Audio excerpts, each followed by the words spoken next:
राज्य में जिम, बार और क्लब जल्द खुल सकते हैं। राज्य सरकार इस संबंध में जल्द फैसला ले सकती है।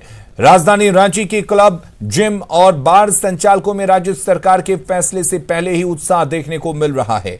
संचालकों की माने तो राज्य सरकार को इस संबंध में जल्द फैसला लेते हुए तारीखों का ऐलान करना चाहिए।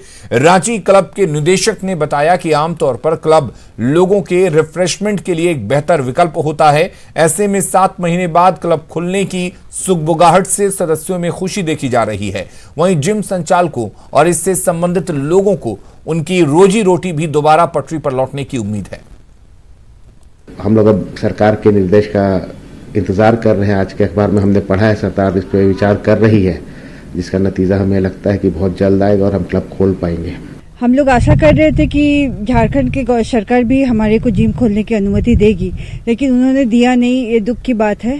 और अभी जिस तरह का न्यूज़ आया है जिम खुलेगा तो हम लोग बहुत ही उत्साहित है, क्योंकि पिछले कुछ दिन से जिम बंद होने के कारण एक तो जो फिटनेस के लिए जिम आते थे उनका तो छोड़िए, उनका तो बहुत ही लॉस हुआ है, लेकिन उससे भी ज़्यादा है उससे जुड़े हुए जो लोग हैं। कोरोना की वजह से मार्च महीने से बंद ट्रेनों का परिचालन फिर से शुरू करने की तैयारी की जा रही है। त्योहार के सीजन को देखते हुए रेल मुख्यालय ने 100 से अधिक ट्रेनों को चालू करने का फैसला किया है, जिसके बाद दक्षिण पूर्व रेलवे की रांची डिवीजन ने परिवहन सचिव को पत्र लिखकर ट्रेनों को चलाने पर सहमति देने की अपील की है। रेलवे की ओर से लिखे गए पत्र में फेज 3, फेज 4 और फेज 5 के तहत कुल 28 ट्रेनों का परिचालन शुरू करने के लिए सहमति मांगी गई है। अभी देखिए, पुख्ता तौर पे कोई जानकारी नहीं है अभी, लेकिन हाँ कुछ ट्रेनों का हम लोगों के द्वारा जो है गया हुआ है कि ये ट्रेनें जैसे कि रांची से या झारखंड के एरिया से चलने का है। अब उसमें से कौन कौन सी ट्रेन चलेगी वो इस बात पे भी निर्भर करता है कि मुख्यालय द्वारा या क्या क्या हम लोगों को दिशा निर्देश मिलता है और क्या, और बहुत सारे और उसमें इश्यूज़ रहते हैं, ऑपरेशनल इश्यूज़ रहते हैं, स्टॉपेजेस के इशू रहते हैं, कमर्शियल इश्यूज़ रहते हैं। ये सब पे अभी कोई क्लियर हम लोगों को गाइडलाइंस नहीं मिला है, और जैसे ही गाइडलाइंस मिलेगा हम लोग इसको जरूर आपके द्वारा साझा करेंगे। एक साथ कुल ट्रेनें शायद संभव नहीं हो पाए, क्योंकि अभी तो कुछ भी ट्रेनें नहीं चल रही हैं, और 1 या 2 ट्रेनों को छोड़ के जहाँ तक रांची रेल मंडल की बात है। और जैसे जैसे आएगा वो हम लोग उसको धीरे धीरे उसको स्टार्ट करने का जो निर्देश आएगा तो हम लोग उस हिसाब से करेंगे उसको स्टार्ट।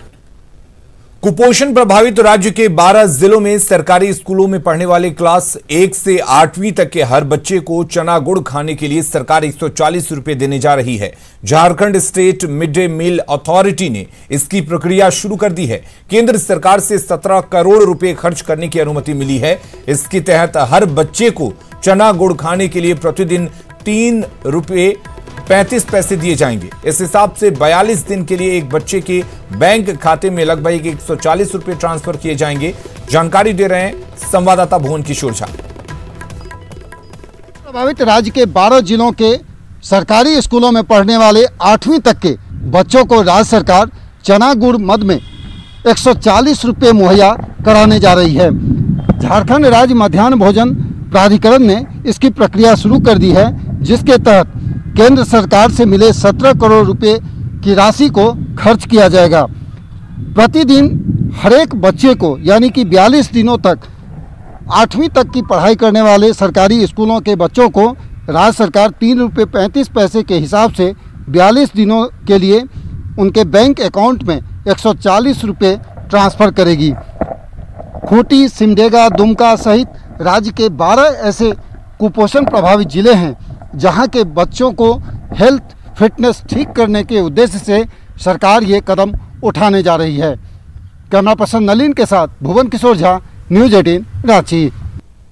और अगली खबर घाटशिला से, जहां मुसाबनी प्रखंड के लकड़ा डुंगरी धीवर बस्ती में लोग बुनियादी सुविधाओं से वंचित हैं। बदहाली का आलम यह है कि इस गांव में रहने वाले लोग जहां फूस के घर में रहने को मजबूर हैं, वहीं इस गांव में पानी और सड़क भी नदारद हैं। ऐसे में इस गांव में रहने वाले धीवर बस्ती के लोग कोयल नदी का पानी पीने को मजबूर हैं। सड़क और आवास के लिए इस गांव के ग्रामीणों ने कई बार सरकार से गुहार लगाई है, लेकिन उनकी मांगे अब तक अनसुनी हैं।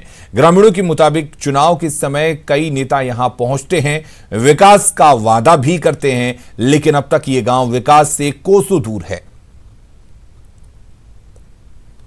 यह लकड़ा डुंगरी है, यहाँ तो क्या झुंपड़ी है हम लोग का तो सरकार कुछ नहीं दे रहा अभी।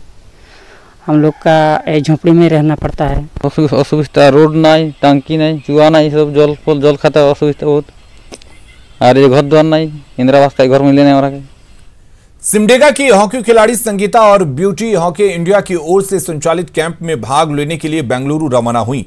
लॉकडाउन में दोनों सिमडेगा में फंसी हुई थी। दोनों के सामने खुद को मैच में फिट रखना भी बड़ी चुनौती थी। इसकी खबर न्यूज 18 पर दिखाए जाने के बाद दोनों को सिमडेगा सेंटर लाया गया, जहां से दोनों को बेंगलुरु के कैंप भेजा गया। झारखंड हॉकी संघ के उपाध्यक्ष ने दोनों खिलाड़ियों को खेलने का मौका मिलने पर खुशी जताई।